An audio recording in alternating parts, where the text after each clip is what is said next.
Am I the ashel for telling my in-laws exactly where my husband was when I was in labor? I gave birth to my son 10 weeks ago. I went through exhausting period while I was nearing my due date. I was experiencing discomfort and wanted my husband by my side when I go into labor, but he'd go out every night to hang out at his friend's place and watch football games. I suggested that he watch games at home just in case, but he was having none of it and said he had to attend game night at his brother and friend's place along with his buddies. He said they had certain, how can I describe it, rituals when watching a game, and he can't enjoy doing it at home or anywhere else. The night of our son's birth, my water broke while my husband was at his buddy's place watching a game. I called him and told him to get home and take me to the hospital. He said he was coming, but he didn't. I ended up calling my sister, she lives nearby, and she took me to the hospital. My husband showed up 2 hours later after he kept calling, asking if I was still in labor and that he was almost done watching the game.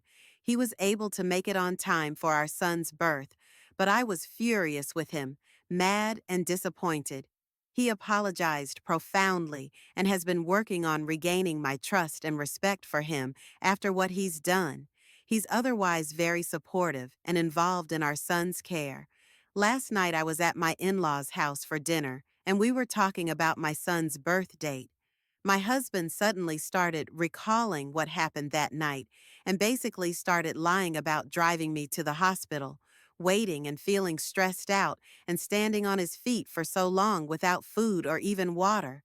I was confused. I said, no, none of this was true. None of this happened, in fact.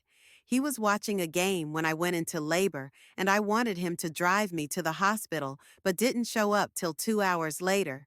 My mother-in-law, who takes no shit from anybody, and whom everyone fears, lost it on him yelling, asking him if that was true, and he kept quiet. She started berating him left and right, telling him to sit down and shut up when he stood up to argue, then told him to stand up when he was sitting arguing.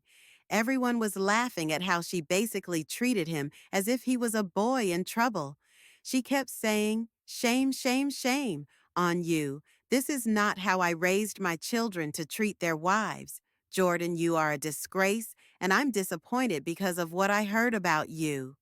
He literally swallowed every bit of his mother's berating and didn't say anything till we got home, where he went nuts, saying I made him look neglectful, a bad husband and father, by telling the family about where he was and said I shouldn't have said anything.